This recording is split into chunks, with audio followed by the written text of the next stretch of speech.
We've had some injuries early on, but I think hopefully we can get everybody healthy before the season starts. And I think the kids have been working hard. We've had some really good practices, and we've had some not so good. So I think it's been some up and downs.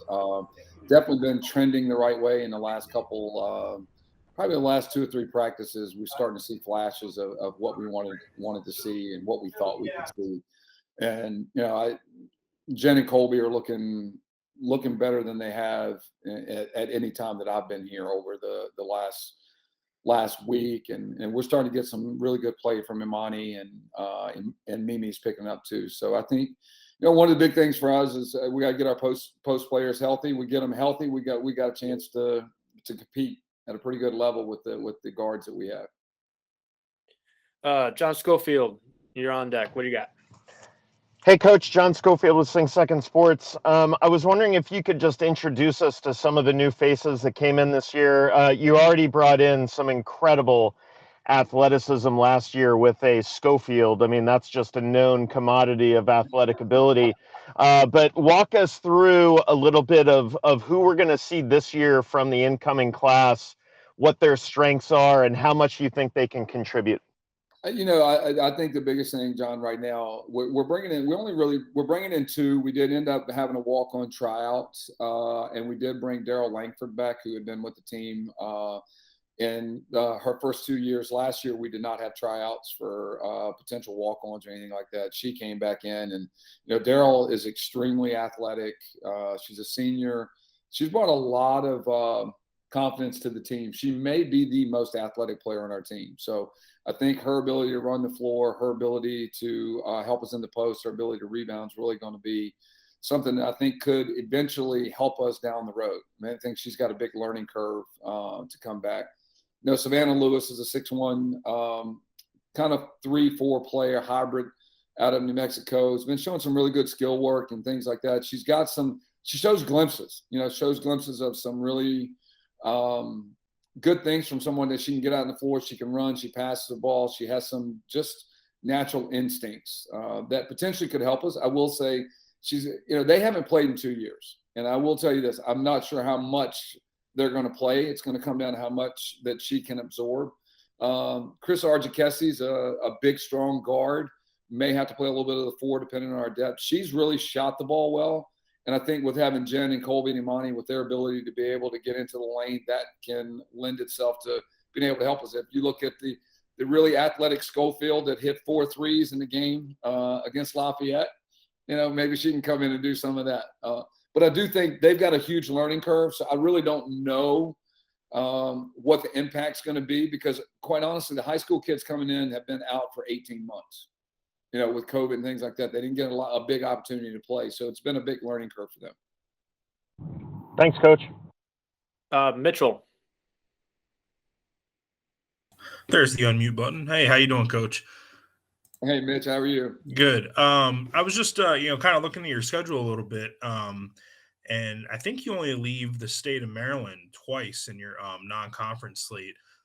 Do you think that's a good opportunity maybe for you guys to just kind of get comfortable and build some chemistry kind of early on before you get into the Patriot League? Wow, you told me something I didn't know. I like this. I didn't realize that we'd leave the state of Maryland. No, I think I think the biggest thing for us was we were trying to get a good mix of teams. But to be honest with you, Mitchell, a lot of the schedule was already, we kind of got handcuffed a little bit with the schedule because it was one of those situations where we had a lot of return games and we had games coming back to us. So, next year will probably be a little bit more different. We could have our kind of more of a pick and choose of where we wanted to go. But a lot of these games were already scheduled ahead of time before I got here. So we kind of had to mix and match that a little bit, if that helps. But I do think it's going to give us an opportunity.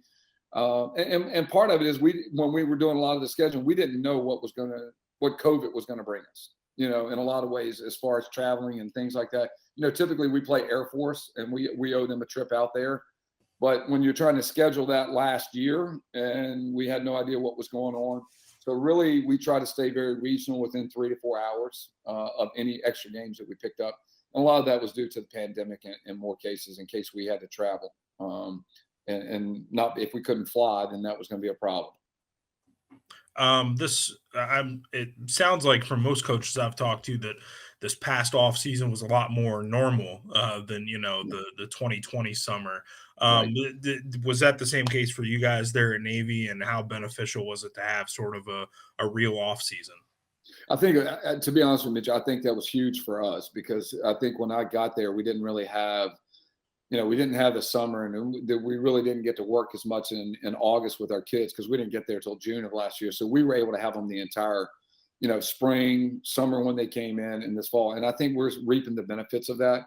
In a lot of ways, our kids are fitter, they're stronger. Kelsey Wolf's done a tremendous job with them in the weight room, and just watching the transformation of Jen Coleman, just her body and just some of the things that she's able to do, and also, watching Mimi and Imani, who were able to get some of that individual instruction. You're seeing kids take off. I think the biggest thing for us is that injury bug got us a little bit, because I thought Morgan Andrews was making tremendous strides in there, and then she's been out for a few weeks because of a bad back. And then, Cece had a tremendous spring, and then she, had a little stress fracture. Will be back next week for contact, so hopefully we can have her by the first game.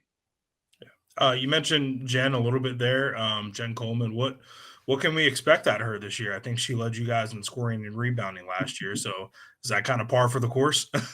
Well, I tell you, she's top 4 in about 4 different categories. She was one of the best players in the league as far as, putting stats up and things. I think the thing that you're going to see is Jen worked really hard on changing her shot. I mean, if you guys have watched her before, that shot was a little on the other side. And she and I had a little headbutting session early in the spring about, where we wanted to go with it. And, she bought into it. So I think you're going to see a much improved 3-point shooter. I think you're going to see a much improved kid that can finish around the rim. She's stronger. She's fitter. If she can finish a few more of those layups, it's hard to tell what type of numbers she can put up. But I do think if she can consistently put up the numbers she put up last year and raise her assist total a little more, and we can hit a few more threes, I think we're going to be really difficult to guard. Thanks, Coach. Bill Wagner, got anything? Yes, of course. All right. Yeah, I remember those headbutting sessions with the coach. I know who wins those. Yeah. My high school coach used to say, Bill Wagner, you can throw those behind the back passes when you make the NBA. But I'm like, I deliver it on time and in the guy's hands every time. What's the problem? Well, so I was going to ask you kind of along the lines of what you're just doing in the answer to Mitchell. I got to feel that you believe a big jump from year 1 to year 2, because last year you came in and you had to install new systems, teach offenses, teach defenses. You can hit the ground running a little bit more this season, not having to, reinstall and teach as much, wouldn't you say? Bill, I would agree to a certain degree on that. I think defensively we're definitely better. The kids understand the concepts a lot better, but offensively, losing Sophie was a big hit to our program, because she was so versatile and we ran a lot of things through her and Jen. And so with the new personnel we've got, we've actually changed up our offense a little bit, trying to do some different things. So the defensive side of it, yes, I think our kids definitely understand it. Something as simple as we call out a drill name, they know what it is right away. That may not sound like a whole lot, but when you start adding up minutes over a period of time, it builds over time. So I think that piece to it. And I think the biggest thing is the culture of the program, of how we want it done, what's expected. And they know that you better be able to defend, and you better be able to box out, and you better be able to rebound. And those are things that you have to do in order to stay on the court. If you're not going to do any of those things, then you may not be there. So I think that's just, the non-negotiables of our program. And I think that's the biggest thing for me, that it has allowed us to hit the ground running a little more and be able to focus a little more on the offensive end, because we've got to be better offensively. I don't think we were as good as we needed to be last year. I think we were very set oriented, where we're calling things. We're trying to get a little bit more free flowing offensively. So Colby was kind of returning to basketball last season after missing the end of her previous season. And I'm sure she didn't, work out and practice because she thought she was out of the program.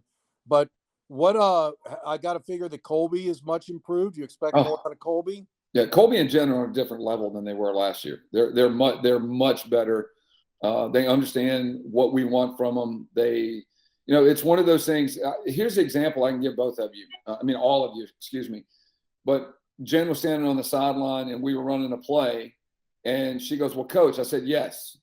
She said, "Yes." I already knew what she was thinking. There was an adjustment. Like she saw something and we didn't even have to have the conversation. Same thing with Colby. So I think their IQ level's gone up. Their finishing ability's gone up. Those two are really competitive. So that's what I've loved about Colby. She's gotten a lot better, Bill. I think you're going to see a lot better Colby Green this year as far as she's put in the work, how she's finished around the rim, how she's playing defense, and she is a pit bull. I'm telling you, she loves to defend, and she's super competitive. So I think you're going to see the best year that Colby's had. And I think we're all a little disappointed that she wasn't at least on the all defensive team last year. So hopefully the coaches will recognize that a little more this year when she's defending. So obviously, we know you got two solid backcourt players, but what about in the front court? You need bigs to defend, rebound, do all the little things. Who are you going to be counting on up front? Who do you feel are your reliables up there in the front court? And you're staring at her right there in the screen if you can see her. So we just got to get her healthy. I think the one thing about CC, and she knows this, I only have to tell her one time. It comes down and we can show it one time and she gets it. She understands it. I thought she did a tremendous job last year. We were the smallest team in the league last year. We probably will be the smallest team in the league this year. But if I go back and look at it, we were top 1, top 2 rebounding team. So we got to rely on positioning, different things like that. I think we're really pounding, and CC can speak to this, really working hard on our defensive positioning in the post. And I think we've got to be able to have some post players finish. I think Morgan had a really, really good spring and a really, really good summer. It's unfortunate that she's been out the last 3 weeks. So it's really going to be Morgan and CC. If not, we're going to be playing 5 guards and battling like crazy. We're going to spread you and drive you, and hopefully, we can make a few shots. So, I know you don't want to give injury reports, but, do you expect these players back as you get rolling into the early? Yeah. CC will be back next week. She'll be back into contact next week, so she'll be good to go. Morgan, we're dealing with a back, so we're anticipating her being back shortly. But, that situation, we're not sure. And then we're hoping that, Daryl's been out for 2 years. Hopefully Daryl can help us in the post a little bit with her athletic ability and jumping ability. So. And then last for me, when Jen Coleman's a preseason All-Patriot League pick, and she's been pretty much an All-Patriot League player for most of her career, what do you tell Jen that you expect out of a All-Patriot League player? Well, I think, and Cece can answer to this. Jen, in our program, whatever your God-given talents are, we're going to hold you accountable to those. So if she's been given more, then more is going to be expected out of her.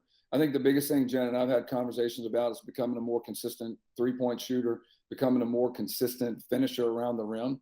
And we've talked about those things. These are things that you got to be more consistent in your effort defensively. And so we've given her little things that, hey, you need to be an All-Patriot League defensive player, not just an offensive player too. So there's certain things that she can definitely improve on. We sat down and talked about it. One was the shot. The other's her defensive positioning. So she's held Jen's held to a pretty high standard. I would, needless to say, CC, but would you? She can agree to that. So we're going to challenge her to be the best player in the league, flat out. If she's going to, she should be the best player in the league. It's coming down to her and the kid from All-American, Jade Edwards. I think they're two of the top players in that league. John Schofield. So last one from me, Coach. You just touched on it. You talked about a really good player on another team. I'm going to spot hire you as the Sing Second Sports Joe Lenardi bracketologist really quick. How is the Patriot League won this year if you're Navy? Like, who are the top teams? Who's going to be the really tough matchups for you? Break down this conference for us.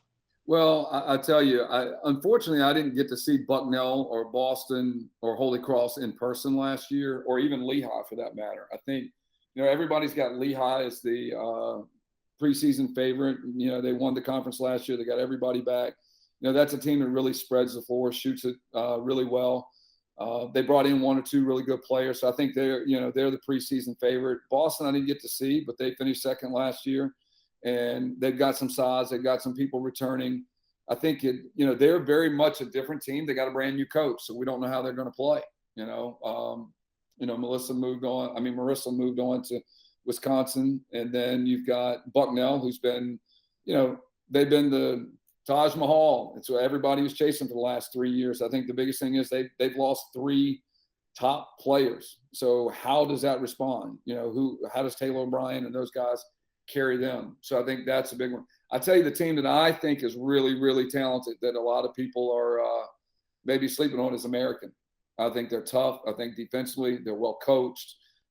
They got arguably the best player in the league in Jade Edwards, who's really a tough matchup. They're seasoned, they're veteran. That team is the team that would. I like them. Let's put it this way: they got 1 vote for that, and I'm not going to say who gave them that vote. So I'm going to leave it at that. But I think those teams, for us to be able to compete and be in that championship game, I think we got to have health. I mean, just flat out, we've got to stay healthy as far as the depth and things like that. Our post players have got to hold their own. People can't throw it on the block, and then we got to be able to make some more threes. We can't make 5 threes a game and expect to win. I think defensively we're going to be good. I think our kids get in. I think they compete. I don't think they back down. Last year we went down 10 a couple times. They never get flustered, and they figure out a way to get back. So I think for us, is Jen and Colby's they've got to have great years. Our post players have got to hold their own. They've got to be able to box out, keep it there, make the shots when they have the opportunities. And we've got to find 2 or 3 kids that can make corner threes and some threes to stretch defense, because we've got some kids that can get in the lane and make some things happen. Any other questions for Coach Taylor? All right, we can tag in Ciera Hertelendy. Ciera, you there? Yeah, I'm here, Alex. All right, Ciera, we got any questions from?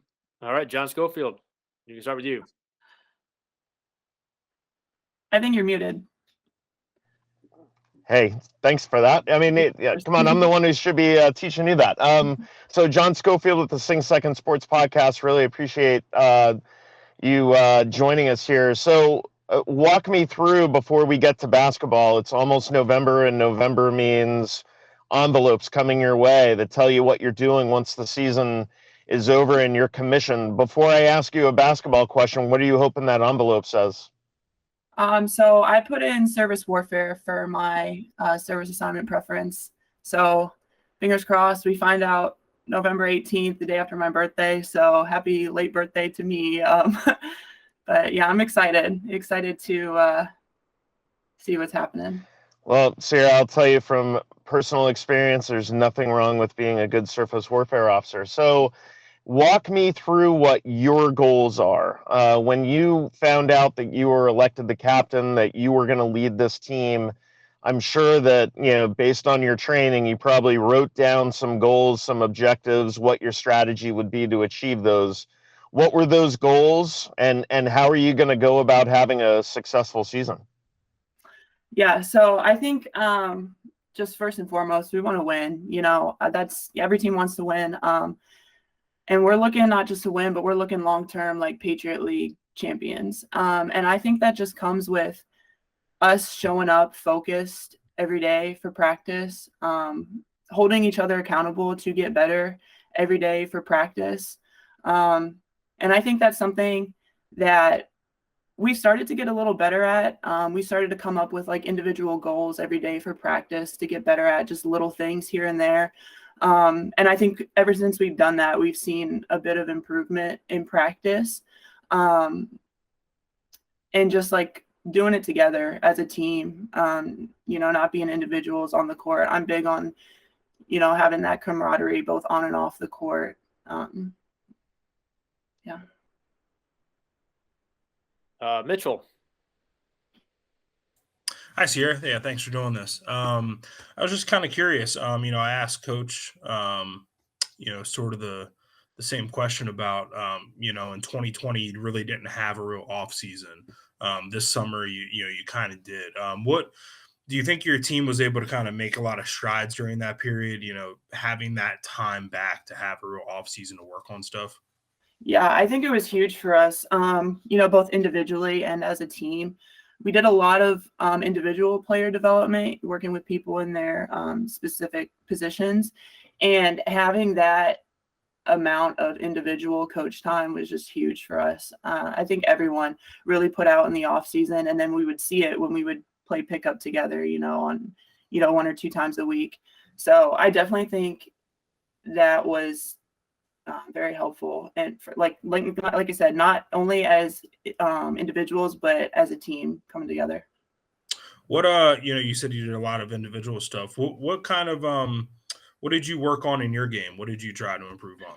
Well, Coach Taylor had this idea of stretching me to be a 3-point shooter, so I did a lot of pick and pops at the top of the key, along with just regular like post finishes and stuff, but really work on extending my range a little bit.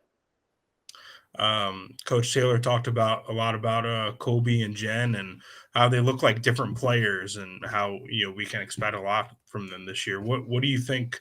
What are you expecting out of Colby and Jen? Colby and Jen we couldn't do what we do without them. They're both great players, and I've been so lucky to have been playing with them since Naps, actually. So we're going into our 5th year together. And I just think it's the consistency we need for them. Like, we're going to go as they go. I mean, everyone has their part, but we're going to go as they go. And so just being able to have that consistency from them. And they both have stepped up, like, on the court as far as leadership wise, like pulling people aside, coaching them, talking people up. And that's the kind of things we need from them. Yeah. Thanks, Ciera. Mm-hmm. Bill Wagner. You're muted too. Sorry. All right. So first of all, do you prefer CC?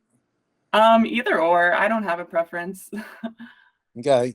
So obviously, could you talk about second year under Coach Taylor, not having to, you're starting from scratch, learning philosophy, systems, etc., the whole coaching style. You don't have to go through that again this year. Do you feel like you're a little further ahead in that respect? Yeah, I think so. I mean, even last year, everything being brand new, I think as a team, we did a pretty great job of, listening and understanding to what he wanted and picking up on, his coaching style. And I think the returners this year definitely have an idea of what he expects from us. What's going to get us playing time on the court, and just as far as like his whole like coaching style, what's important to him, the details. And that's helped us a lot. I think, having those returners, a good chunk of returners come back and know what he wants. So obviously Jen and Colby are kind of the knowns. So, the general fans and the mids who follow the program know Colby and Jen, that they're probably wondering the unknowns or the front court. You got to prove yourselves up there. There's no Sophie anymore. Well, can you talk about the pressure that's on yourself and others up there in the front court to give this team the balance it needs? Yeah, so we, Coach actually talked about this yesterday with us post players of, how we did kind of get pounded in the post a lot last year, and that's something that teams are definitely going to look to do to us this year. So, we have a lot of new players trying to play the post position, especially on defense. So, I think it's just going to come down to me and Morgan, the returners, playing our role and playing it as hard as we can, but also being there to emphasize how important the post position is, especially on defense, with these teams who are bigger than us, who are, pretty physical, and just trying to hold up that standard for the newer kids to really, really understand what it's like to play in the post in the Patriot League. Yeah. So in terms of players improving, is there anyone in particular that you could mention that you've seen really take a leap forward as far as their play, other than the obvious like Jen and Colby? Yeah. I think Imani looks really well in practice. She's been out ever since she got here, and she just jumped right back in, at the end of or the beginning of preseason last year in the spring, and then over the summer, she's just she looks really great. You know, I think if we could get a little more confidence, build her confidence a little bit. But, you know, she's really attacking the basket, you know, shooting it when she's open, and her defense, you know, she looks great on defense. I think she's the one I think that has improved a lot. So I think you're picked 6th. Is that right, Alex? In the preseason Patriot League? Yep, 6th. Did players care about that? That's, you know, middle to low of the pack. Yeah, definitely. I mean, as soon as it came out, you know, we hit our group message and talking about, you know, how we were ranked 6th. And I think we just use that as motivation. You know, we know we have all the pieces. We just got to figure out, you know, as a team and as a program on how to put them all together. And I think when we do, people will reconsider picking us 6th, because we're going to be pretty tough to beat once we figure it all out.